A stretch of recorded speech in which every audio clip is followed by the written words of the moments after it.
tips are free of cost. These tips are free of cost for you, है ना। भाई free of cost क्यों है? क्योंकि दीपाली मैम की क्लास में बैठे हैं, है ना। तो मैम तो भाई फ्री में नॉलेज देना पसंद करती हैं, और क्यों ना दें भाई, बच्चे इतने जो समझदार हैं मेरे। चलो ठीक है बच्चे।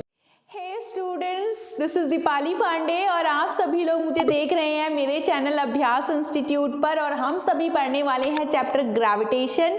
एंड मैं आपको ये बता दूं कि चैप्टर ग्रेविटेशन पर ये मेरा 4th वीडियो है। और हाँ, अगर आपको चैप्टर ग्रेविटेशन से रिलेटेड कोई भी डाउट्स क्लियर करने हैं, लाइक आपको अगर जो है फ्री फॉल पढ़ना है, आपको न्यूटन्स लॉ ऑफ ग्रेविटेशन पढ़ना है, आपको स्मॉल जी और कैपिटल जी में रिलेशन और डिफरेंस समझना है, तो प्लीज़ जितनी भी वीडियोस मैं प्रीवियसली अपलोड कर चुकी हूँ उनको ज़रूर देखें। तो आज मैं आपके लिए एक नया टॉपिक लेकर आई हूँ, और ये नया टॉपिक है कि what happens when an object falls under gravity. So we are going to discuss equations of free fall. तो ये जो टॉपिक है बच्चों, this is very very interesting topic of this chapter. अब बच्चों एक चीज़ जो मैं इस चैप्टर को प्रीवियस चैप्टर से अगर लिंक करना चाहूँ, जो आपने टर्म 1 में पढ़ा था, उसमें आपने ये सीखा था कि जब भी कोई ऑब्जेक्ट ट्रांसलेटरी मोशन करता है, ट्रांसलेटरी मोशन मतलब एक लाइन में चलता है बच्चों, तो क्या होता है, उससे रिलेटेड आपने 3 इक्वेशंस पढ़ी थी। आपने फर्स्ट इक्वेशन पढ़ी थी जिसमें आपने रिलेशन समझा था कि भाई v होता है u प्लस at के बराबर। If I am right please let me know, okay. आपने सेकेंड इक्वेशन पढ़ी थी बच्चों की s इक्वल टू होता है ut plus half at square के बराबर। आपने थर्ड इक्वेशन पढ़ी थी बच्चों की v स्क्वायर होता है u स्क्वायर प्लस 2as के बराबर। अब कुछ बच्चे जो कि ये बात भूल गए हैं, जिन्होंने SA1 में बिल्कुल भी पढ़ाई नहीं की है, उनकी जानकारी के लिए मैं बता दूं कि मैं यहाँ पर ABCD नहीं पढ़ा रही हूँ, मैं आपको इक्वेशंस पढ़ा रही हूँ जिसमें हम कैलकुलेट करते हैं कि अगर ऑब्जेक्ट जो है इनिशियल वेलोसिटी से चल रहा है और वो अपनी वेलोसिटी चेंज करता है, एक्सेलरेशन करता है, तो हम कैसे जो है v u a t में रिलेशन निकाल सकते हैं, हम कैसे डिस्टेंस कैलकुलेट कर सकते हैं। बच्चों यहाँ पर जितने भी वेरिएबल्स हमने यूज़ किए हैं, जितने भी लेटर्स आपको दिख रहे हैं, उन सब का एक मीनिंग है, ठीक है। तो पहले हम उस मीनिंग को समझ लेते हैं कि वो मीनिंग है क्या, then we will proceed to the next topic. Fine. तो देखो बच्चों, यहाँ पर मैं अलग से लिख रही हूँ कि u जो होती है इनिशियल वेलोसिटी। इनिशियल वेलोसिटी, अगर कोई भी ऑब्जेक्ट अपनी जर्नी स्टार्ट करता है तो वो किस स्पीड से या किस वेलोसिटी से अपनी जर्नी को स्टार्ट कर रहा है, वो है u। u is initial velocity and v जो है वो है फाइनल वेलोसिटी। मतलब ऑब्जेक्ट का मोशन जहाँ पर स्टॉप हो रहा है किसी टाइम t के बाद, अगर हम बात करें कि भाई टाइम t के बाद इसकी वेलोसिटी क्या है, तो वो है v। फाइन बच्चों, यहाँ पर a जो है वो एक्सेलरेशन है। अब बच्चों एक्सेलरेशन पॉजिटिव भी हो सकता है और नेगेटिव भी हो सकता है। पॉजिटिव किस सेंस में हो सकता है, अगर किसी ने अपनी स्पीड को बढ़ाया तो एक्सेलरेशन पॉजिटिव होगा, जाहिर सी बात है, ठीक है। अगर किसी ने ब्रेक लगाया तो एक्सेलरेशन क्या होगा, तो एक्सेलरेशन नेगेटिव होगा। नाउ बच्चों, यहाँ पर t जो है वो है टाइम टेकन। हम बात कर रहे हैं किसी भी जर्नी की, उसमें हमें कोई पर्टिकुलर टाइम चूज करना है। हमारे पास क्वेश्चंस हैं कि भाई आप टाइम इतने टाइम में बताइए, तो वो जो पर्टिकुलर चीज़ है ना, वो टाइम है। यहाँ पर बच्चों आप s देख रहे हो, तो s क्या है यहाँ पर, डिस्प्लेसमेंट। S यहाँ पर डिस्प्लेसमेंट है, displacement for the journey. Now I think so these letters are clear to you. Now ये सारी की सारी इक्वेशंस वैलिड तब हैं जब कोई भी ऑब्जेक्ट इस तरीके से चल रहा है, मतलब ऑब्जेक्ट एक लाइन में चल रहा है, तब ये इक्वेशंस वैलिड है। और इस तरीके के मोशन को हम कहते हैं translatory motion. Now what will happen अगर कोई भी ऑब्जेक्ट जो है वो मोशन करे अंडर ग्रेविटी। अब इस चीज को यहाँ पर ध्यान से समझो आप सभी लोग। अंडर ग्रेविटी का मतलब ये है कि मैं, अगर मेरे हाथ में ये पेन है, मैं इसको ऊपर से नीचे छोड़ दूं तो ये पेन नीचे गिरेगा। मतलब अर्थ जो है अपनी ग्रेविटी कहाँ लगा रही है, अर्थ नीचे खींच रही है, तो ये पेन अर्थ की डायरेक्शन में जाएगा। अगर ऑब्जेक्ट डाउनवर्ड जाता है, अगर मोशन होता है डाउनवर्ड्स, तो ये इक्वेशंस हो जाती हैं ट्रांसफॉर्म। और ये इक्वेशंस कैसे ट्रांसफॉर्म होती हैं, लेट अस सी। यहाँ पर बच्चों ए जो यूज हो रहा है वो है एक्सेलरेशन, अगर ऑब्जेक्ट चलता है ऐसे, ठीक है। बट इस ए को हम चेंज करने वाले हैं जी में, और डिस्प्लेसमेंट को हम चेंज करने वाले हैं हाइट में। फाइन स्टूडेंट्स, यहाँ पर ध्यान दो कि ए जो होता है वो एक्सेलरेशन होता है अगर ऑब्जेक्ट लीनियर मोशन कर रहा है, तो जी जो होगा बच्चों वो एक्सेलरेशन है जब कोई भी ऑब्जेक्ट अंडर ग्रेविटी फॉल हो रहा है तो, ठीक है। अब जी की वैल्यू पॉजिटिव होगी अगर object will fall downwards. Fine, तो मैं इस इक्वेशन को लिखने वाली हूँ v equal to u plus g t. Fine, मैं इस इक्वेशन को लिखने वाली हूँ h equal to you t plus half g t square. I hope you all are getting it बच्चों। देखो s को हमें रिप्लेस करना है h से, a को हमें रिप्लेस करना है g से। अब बच्चों v स्क्वायर इक्वल टू हो जाएगा u square plus 2gh। Fine, तो ये वाली इक्वेशंस हो गई अगर कोई ऑब्जेक्ट मूव करते हैं up to down, up to down. अगर ये चीज़ तो हो गई है जब कोई ऑब्जेक्ट जो है इट इज़ फॉलिंग डाउनवर्ड। अगर मैं किसी ऑब्जेक्ट को अपने हाथ में लेकर के उसको ऊपर उछालूं इस तरीके से, तो क्या होगा, ग्रेविटी तो नीचे लग रही है, अर्थ तो नीचे फोर्स लगा रही है, बट अब इस केस में ऑब्जेक्ट जो है वो ऊपर जा रहा है, यानी कि ऑब्जेक्ट अगेंस्ट ग्रेविटी जाने वाला है। अगर कोई भी ऑब्जेक्ट बच्चों, अगर कोई भी ऑब्जेक्ट अंडर ग्रेविटी जाता है तो हम ए की वैल्यू को प्लस जी लेते हैं, बट अगर कोई भी ऑब्जेक्ट जो है अगेंस्ट ग्रेविटी वर्क करता है बच्चों, तो हम ए की वैल्यू को माइनस जी लेते हैं, तो हम ए की वैल्यू को माइनस जी लेते हैं। बच्चों इतना समझ में तो आ रहा होगा ना। अगर समझ में आ रहा है तो प्लीज़ मुझे बताते रहना कमेंट सेक्शन में। प्लीज़ आपको कमेंट्स करना है और आपको बताना है कि वेदर आप समझ रहे हो या नहीं समझ रहे हो, ठीक है। नाउ ए को मैं माइनस जी लिख रही हूँ, तो बच्चों मैं इस इक्वेशन को ट्रांसफॉर्म कर रही हूँ u माइनस जी टी में, क्योंकि मैंने यहाँ पर a के प्लेस में माइनस जी रख दिया है, तो ये वाला जो है ना, ये जो प्लस था ये माइनस हो गया है। अब बच्चों मैंने ना h को लिख दिया है u t minus half g t square, and same way students मैंने इसको लिख दिया है u स्क्वायर माइनस 2gh। और ये तीनों इक्वेशंस कब वैलिड हैं, जब ऑब्जेक्ट मूव कर रहा है डाउन टू अप, ठीक है। इतना क्लियर हुआ ना, इतना क्लियर तो हो गया होगा। अच्छा, एक चीज़ और है बच्चों, जब भी आप फिजिक्स पढ़ रहे हो आपको ये ट्रिक याद रखनी है कि best thing is that you right and right.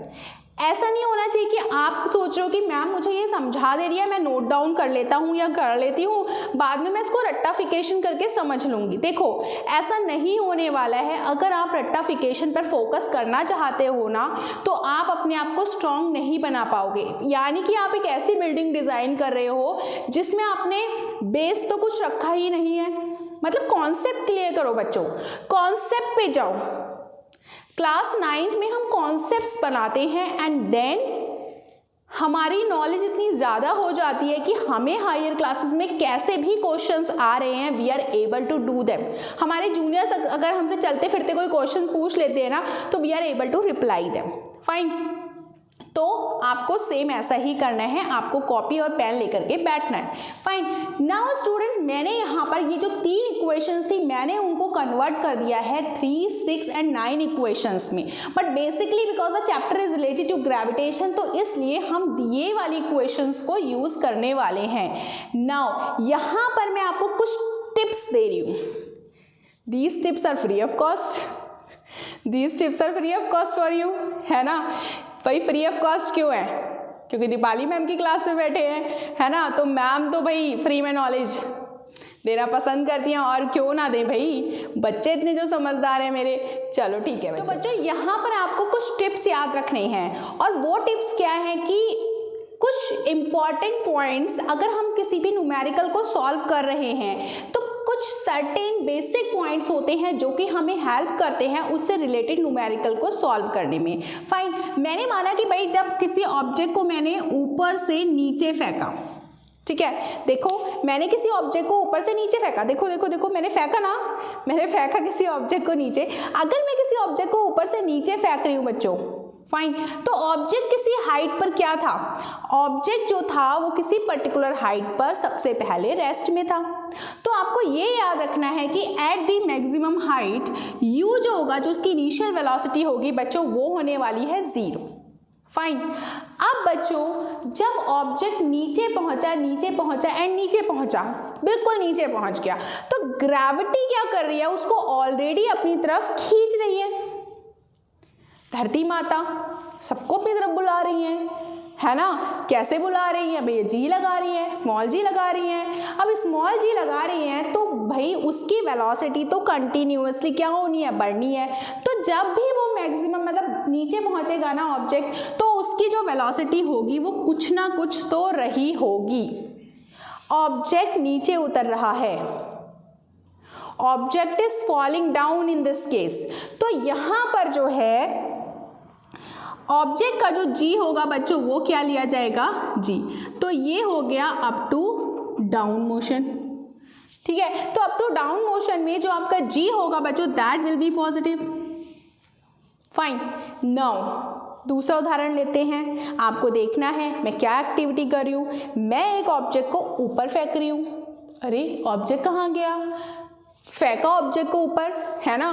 जब भी मैंने किसी ऑब्जेक्ट को ऊपर फेंका तो ऐसा तो है नहीं कि वो ग्रेविटेशनल फील्ड से बाहर चला जाएगा, मैं तो इतना फोर्स अप्लाई नहीं कर सकती।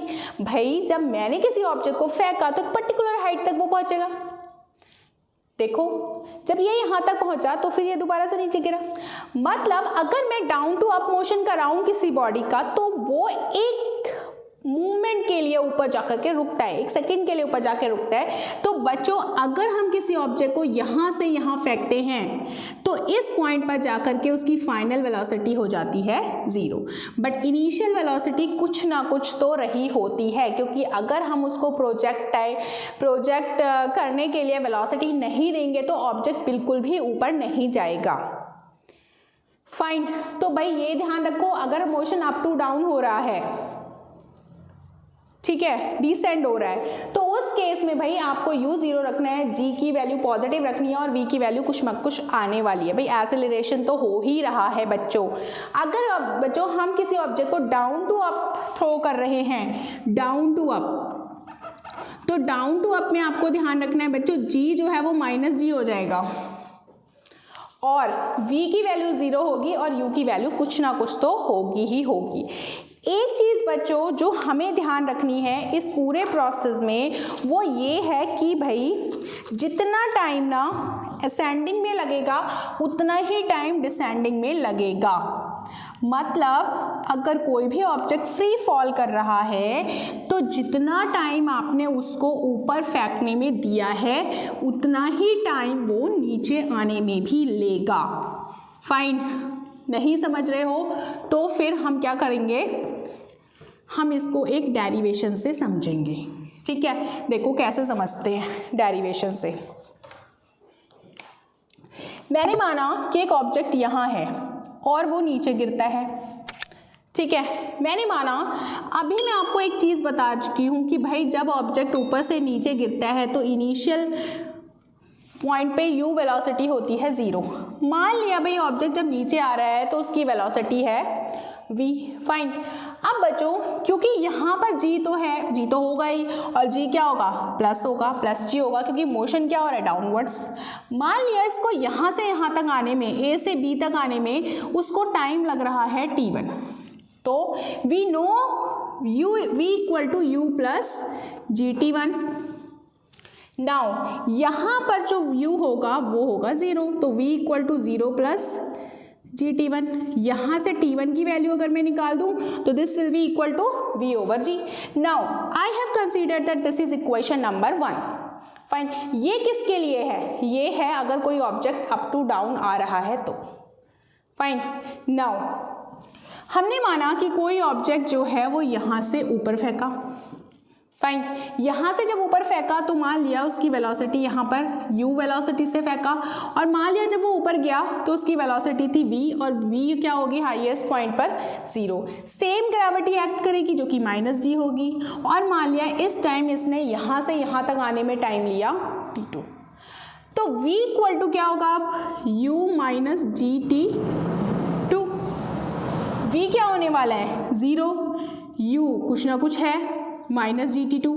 Now GT2 is equal to U, तो T2 is equal to U upon G।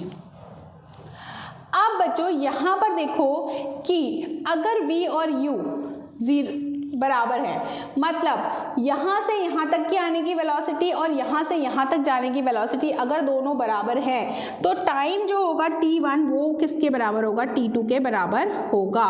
यानी कि अगर V बराबर U है, अगर v बराबर u है तो v के प्लेस पे अगर हम u रख दें तो v over g is equal to u over g, यानी कि time t1 is equal to time t2।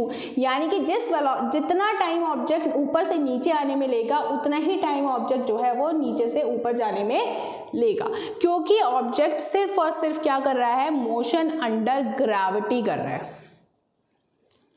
Fine, तो ये हमारा डेरिवेशन यहाँ पर ये प्रूफ करता है। नाउ आपने क्या क्या सीखा? आपने यहाँ पर सीखा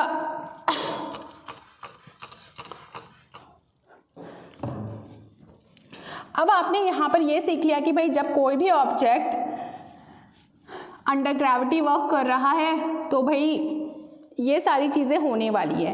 एट लास्ट हम क्या करते हैं भाई, हमने आज सीखा है कि अगर कोई भी ऑब्जेक्ट अंडर ग्रेविटी वर्क कर रहा है तो उसके लिए हमने कुछ इक्वेशंस बनाना सीखी हैं, हमने कुछ रूल्स भी सीखे हैं कि हम किस तरीके से ट्रांसफ़र करने वाले हैं इक्वेशंस को। अब एक आज न्यूमेरिकल करते हैं इस चीज़ पर। फाइन,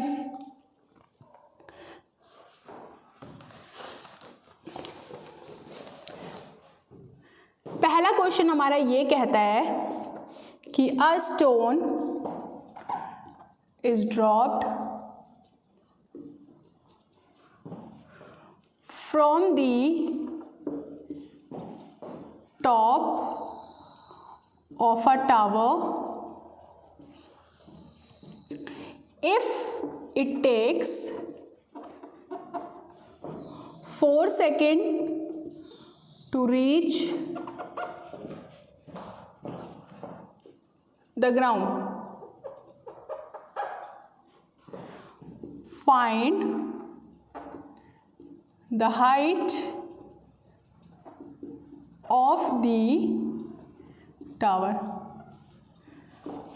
फाइन, ये क्वेश्चन हमको दिया हुआ है और हम क्वेश्चन को पढ़ने वाले हैं बहुत अच्छे से, उसके अपने दिमाग में उसका मैपिंग करने वाले हैं। आप जितने भी लोग मुझे देख रहे हो, आप सॉल्यूशन मुझसे पहले आप एक्सपेक्ट ना करो, आप पहले उसको सॉल्व करो एंड देन आप मैच करो कि मैम का बताया हुआ सॉल्यूशन और आपका किया हुआ सॉल्यूशन मैच कर रहा है या नहीं। ठीक है, तो देखो बच्चों यहाँ पर ऐसे लिखा हुआ है कि भाई एक स्टोन है जिसको ड्रॉप किया गया from the top of a tower. तो टावर से मतलब हम क्या कर रहे हैं, we are throwing a stone from the top of the tower to the downward. 4 second वो लेता है टावर से नीचे पहुंचने में, यानी कि मोशन क्या हो रहा है? Motion is under gravity. बच्चों ये चीज़ आपको समझनी है, motion is under gravity not against gravity. Fine, तो यहाँ पर ऑब्जेक्ट ने 4 सेकेंड लिए ग्राउंड तक पहुँचने में, यानी कि टी कितना हो गया? 4 सेकेंड। आप देखो मैंने आपको बार बार बताया भाई u होगा 0, अगर ऑब्जेक्ट ऐसे मोशन कर रहा है तो u होगा 0। आपको बतानी है कि टावर की हाइट कितनी है। भाई मैं सबसे पहले तो इक्वेशंस लिख देती हूँ, भाई कंफ्यूज मत होना। v equal to u plus g t, H equal to you t minus half g t square, v square equal to u square plus 2gh। ये माइनस भी हो सकता है, माइनस भी हो सकता है, माइनस भी हो सकता है, ठीक है, उसके लिए केसेस है। अब हमें क्या निकालना है, हमें निकालनी है हाइट। तो हाइट का भाई फॉर्मूला लगा देते हैं, ये क्वेश्चन मार्क लगा देते हैं। और जी की वैल्यू हमें पता है भाई, हमने पहली वीडियोस में देख ही रखा है कि जी होता है 9.8 metre per second square on the surface of earth. Now students, मुझे यहाँ पर इतनी इंफॉर्मेशन को कोरिलेट करने के लिए क्या कोई सूटेबल इक्वेशन दिखाई दे रही है? पहले तो आप ये सीख लो भाई, v का डिस्कशन नहीं हुआ है तो पहली इक्वेशन रिजेक्टेड। दूसरी इक्वेशन में देखो h आ रहा है और हमें h निकालना है, u पता है, t पता है, g पता है। तो भाई सेकंड इक्वेशन हम लिख लेंगे from second equation h equal to you T, मतलब 0 into T, t is 4 plus half G, G कितना है 9.8, T square, T square means 4 का स्क्वायर, फाइन। अब ये तो 0 हो गया प्लस हाफ 9.8 एंड 4 का स्क्वायर कितना होता है 16, 2 8 जा 16। बच्चों 9.8 इंटू 8 कर दो, साफ साफ सी मल्टीप्लाई कर दो, 8 8 जा होता है 64, 6 बचा कैरी और 8 9 जा होता है 72 एंड 6 78। तो 78.4 मीटर इतनी हाइट है टावर की, फाइन। ये क्वेश्चन देखो कितना इजी था, कुछ भी नहीं था इस क्वेश्चन में।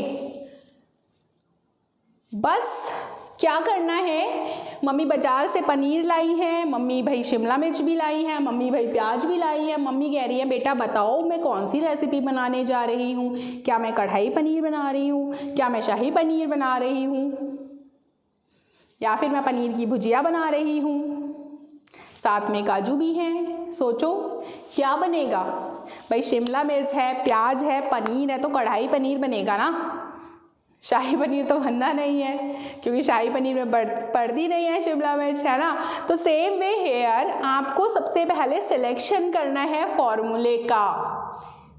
अगर आपने फॉर्मूले का सिलेक्शन करना सीख लिया then you are half way, आप हाफ वे पहुंच गए हो। And next thing comes to your calculation part, fine, okay. तो चलो आप इसको फटाफट से नोट करो, स्क्रीनशॉट ले लो एंड देन ओके इसको यहीं लिखे रहने देते हैं भाई, ज़रूरत पड़ेगी मसाले की, ये मसाला है,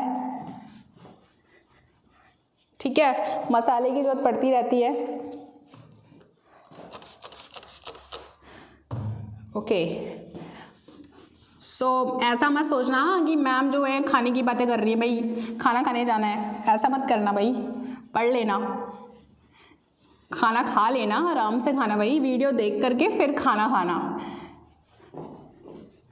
चलो next question says that a toy car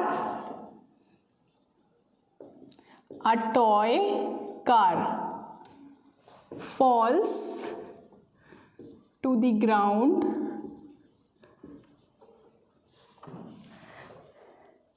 in 0.4 second. Calculate its speed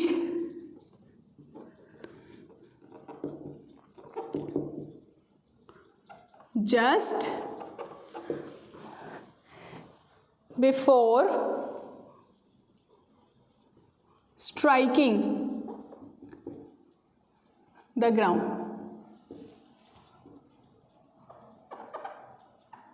ठीक है, ये क्वेश्चन हमको दिया है बच्चों, इसमें ये बोला गया है कि एक टॉय कार है जो कि ग्राउंड पे 0.4 सेकंड में गिरती है, ठीक है। तो एक सेंस लगाओ कि भाई अगर वो 0.4 सेकंड में ग्राउंड पर गिर रही है, इसका मतलब ये है कि हमने उसको किसी हाइट से थ्रो किया है, ठीक है। कुछ तो गड़बड़ है दया, कुछ तो गड़बड़ है दया, ऐसा वाला हिसाब करना है, सीआईडी बन जाना है, ठीक है, सीआईडी बनना है आपने अब। तो भाई हमें एक ऑब्जेक्ट को ऊपर से नीचे फेंकना है और वो ऑब्जेक्ट ऊपर से नीचे फेंकने में 0.4 सेकंड ले रहा है। हमें ये बताना है कि वो किस स्पीड से ग्राउंड पर स्ट्राइक करेगा, मतलब जब वो ग्राउंड पे गिरेगा ना तो उसकी स्पीड क्या होगी, हमें ये सोचना है। तो देखो कितना सिंपल सा क्वेश्चन है, पहले लिख लो भैया क्या क्या मसाला है। तो भाई टाइम है हमारे पास 0.4 सेकंड बच्चों, u है हमारे पास 0 क्योंकि फिर से वही कॉन्सेप्ट आ गया, और स्पीड हमको कैलकुलेट करनी है just before hitting the ground, तो v हमें निकालना है, और g की वैल्यू क्या है बच्चों 9.8 metre per second square. Now v का फॉर्मूला आपको निकालने के लिए कौन सी इक्वेशंस दिखाई दे रही है भाई दया? पहली इक्वेशन में v का जिक्र हुआ है दया, दूसरी इक्वेशन में भी भाई दया v का जिक्र हुआ है, सेकंड इक्वेशन नहीं है, सेकंड इक्वेशन बेकसूर है। सेकंड इक्वेशन बेकसूर इसलिए है क्योंकि उसमें v है ही नहीं, तो भाई हम उसको तो यूज कर नहीं सकते। अब v निकालना है तो v तो होना चाहिए ना, ठीक है, तो भाई सेकंड इक्वेशन को तो हम यूज नहीं कर सकते। तो भाई इसमें और इसमें हाइट भी आ रही है दया, भाई थर्ड इक्वेशन में हाइट का भी जिक्र है, तो हाइट तो हमारे पास है ही नहीं इसमें, तो भाई मुजरिम कौन है? पहली इक्वेशन, चलो इसको ही पकड़ लेते हैं। तो v equal to u plus g t. अब u हमने रख देना है 0, g हमें रखना है 9.8 और टाइम हमने रखना है 0.4, तो क्या आ जाएगा आंसर? 4 8 जा 32, 3 4 9 जा 36 एंड 3 9, तो भाई 1 और 2 तो 3.92 मीटर पर सेकेंड जो होगी ऑब्जेक्ट की स्पीड होगी जब वो स्ट्राइक करेगा तब। फाइन, इतना क्लियर हुआ आपको? क्वेश्चंस क्लियर हो रहे हैं बच्चों? ओके, नाउ एक आध क्वेश्चन और देख लेते हैं भाई, एक आध क्वेश्चन आप और करना चाहते हो तो okay.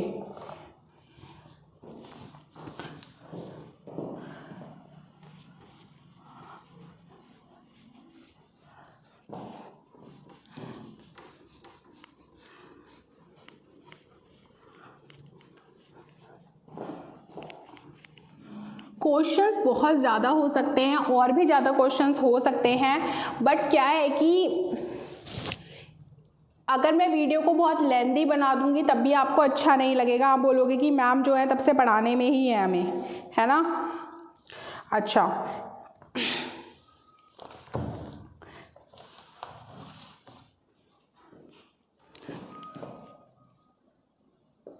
an object is thrown vertically upwards. An object is thrown vertically upwards to a height of 10 meter. To a height of 10 meter. ठीक है बच्चों? Calculate its velocity. Calculate its velocity with which it was thrown upwards. Fine. And time taken by it to reach 10 metre. Fine, अब देखो इस वाले question में क्या कहा गया है? इस क्वेश्चन में ये कहा गया है कि भाई यहाँ पर एक ऑब्जेक्ट को हमने वर्टिकली अपवर्ड फेंका। अभी तक हमने जो दो क्वेश्चन किए उसमें हमने ऑब्जेक्ट को फेंका था अप टू डाउन, इस क्वेश्चन में हमने ऑब्जेक्ट को फेंका है upwards at a height of 10 metre. तो हमें कैलकुलेट करनी है इसकी वेलोसिटी जिससे ये फेंका गया था। मतलब देखो पहले डायग्राम ड्रॉ करते हैं भाई, यहाँ से मैंने फेंका किसी ऑब्जेक्ट को, मान लिया वो गया इस पॉइंट तक। अब जब हमने इसको फेंका तो कुछ ना कुछ तो वेलोसिटी होगी, जैसा मैंने आपको पहले बताया था। अब मान लिया ये जो इस हाइट पे गया तो यहाँ पर इसकी वेलोसिटी क्या हो जानी है? 0। जी जो हो जाना है बच्चों वो हो जाना है -g। ठीक है, तो हमें हाइट दी हुई है, तो मान लिया यहाँ से यहाँ तक की जो हाइट है बच्चों वो है 10 मीटर। तो आपको क्या मसाला दिया है? एक तो v0 दिया है, h आपको 10 मीटर दिया है, g आपको माइनस का 9.8 मीटर पर सेकेंड स्क्वायर दिया है। ठीक है बच्चों, यहाँ पर सुनो मेरी बात, एक चीज़ ध्यान रखो, देखो जी को ना 9.8 वहाँ लेना जहाँ आपको लगे कि 9.8 से कैलकुलेशन इजी हो रही है, ठीक है। देखो मैं जितने न्यूमेरिकल्स करती हूँ मुझे इतना एक्सपीरियंस हो गया है कि यहाँ पर मुझे जी की वैल्यू क्या लेनी चाहिए। अब 9.8 होता है ना बच्चों, it is approximately equal to 10, और मुझे यहाँ ऐसा दिख रहा है कि जब h 10 दिया हुआ है तो अगर मैं यहाँ 10 ले लूँ ना तो मेरी कैलकुलेशन हो जानी है ईजी। तो मैं यहाँ पर जी की वैल्यू ले रही हूँ 10। ऐसा कुछ हार्ड एंड फास्ट नहीं है, क्वेश्चन में कहीं कहीं पर दिया हुआ भी होता है, तो इस क्वेश्चन में दिया नहीं है, ठीक है। जी की वैल्यू दी नहीं है तो मेरी मर्जी है कि भाई मैं जी को 10 लूँ या 9.8 लूँ, ठीक है। नाउ बच्चों मुझे निकालना है वी, भाई 0 हो गया, एच हो गया, जी हो गया, मुझे एक इन्फॉर्मेशन कलेक्ट करनी है कि भाई किस वेलोसिटी से इसको फेंका गया था, यानी कि मुझे यू लिख के क्वेश्चन मार्क लगाना है और मुझे ये भी बताना है कि भाई कितने टाइम में वो ऊपर जाएगा जब उसकी वेलोसिटी 0 होगी। तो फिर से मुझे सीआईडी बनना पड़ेगा, और मुझसे पहले आप लोग सीआईडी बन जाओ ना, वो ज़्यादा बेहतर है, ठीक है। चलो सीआईडी बन के क्वेश्चन सॉल्व कर लो, और क्वेश्चन करने के बाद मेरा आंसर यहाँ से नोट करो। देखो V 0 दिया है, H दिया है, T G दिया है। पहले मैं 4 चीज़ें देख रही हूँ क्योंकि 2 चीज़ें ना मैं एक साथ लेकर के उनको नहीं फाइंड कर सकती। तो देखो कुछ ऐसी इक्वेशन जिसमें ये सब कुछ आ रहा है, मुझे लग रहा है लास्ट वाली इक्वेशन लेना बेहतर है। चलो हम थर्ड इक्वेशन लेते हैं। तो V² equal to U² minus 2GH, ठीक है। V के प्लेस में मैंने 0 लगा दिया, U² मुझे नहीं पता, G मैंने 10 ले लिया और H भी मैंने 10 ले लिया। Okay, now U² minus 200 is equal to 0, यानी कि U² इज 200, यानी कि म्यू इज इक्वल टू √200। √200 को मैं क्या लिख सकती हूँ, 2 इंटू 10 इंटू 10, तो भाई एक 10 तो बाहर आ गया और बचा √2। तो बच्चों √2 की वैल्यू होती है 1.414, ये तो 10 है भाई, ये तो 10 है। तो क्या आ गया आंसर, 14.14 मीटर पर सेकेंड की हेल्प से हमने ऑब्जेक्ट को प्रोजेक्ट किया था अपवर्ड। तो this is our first answer. कितने समय में वो पहुंचा 10 मीटर हाइट पर, समय भी निकालो भाई। अब समय निकालने के लिए मेरे पास ये भी है, ये भी है, ये भी है, ये भी है। क्या करूं मैं, v equal to u minus g t लगा दूं, चलो इसी से लगा लेते हैं। चलो तो v equal to u minus g t से लगा के v 0 रख दो, u भाई मैं 10√2 लगा रही हूँ यहाँ पे, क्योंकि मैं डेसिमल में लूँगी ना कैलकुलेशन लेंदी हो जाएगी, ठीक है। और g ना 10 हो गया और t, तो 10t की वैल्यू हो गई बच्चों 10√2, तो 10 से 10 कैंसिल, तो टाइम बच गया √2, यानी कि जो t की वैल्यू है वो है 1.414 सेकेंड, ठीक है। आंसर को ना सेपरेटली लिखो, आंसर को भाई लास्ट में ना जैसे डेकोरेशन करते हैं ना वैसे, ये आज का टिप है, आज का टिप फ्री ऑफ कॉस्ट है। और आज का टिप ये क्या कहता है कि भाई जब क्वेश्चन सॉल्व कर लिया तो उसके बाद उसको ना अच्छे से सर्व करो, उसके आंसर को अच्छे से बॉक्स में बंद करके सुंदर सा, भैया ये लो आंसर, ठीक है। तो बच्चों आज के लिए इतना बहुत है, बहुत मज़ा आया मुझे आपको पढ़ा करके, आपके साथ इंटरेक्शन करके, and it was really a nice session. So keep watching my videos, be in touch and give me good comments if you liked my video. So I am expecting you to see again in my next video. Thank you so much students, thanks a lot.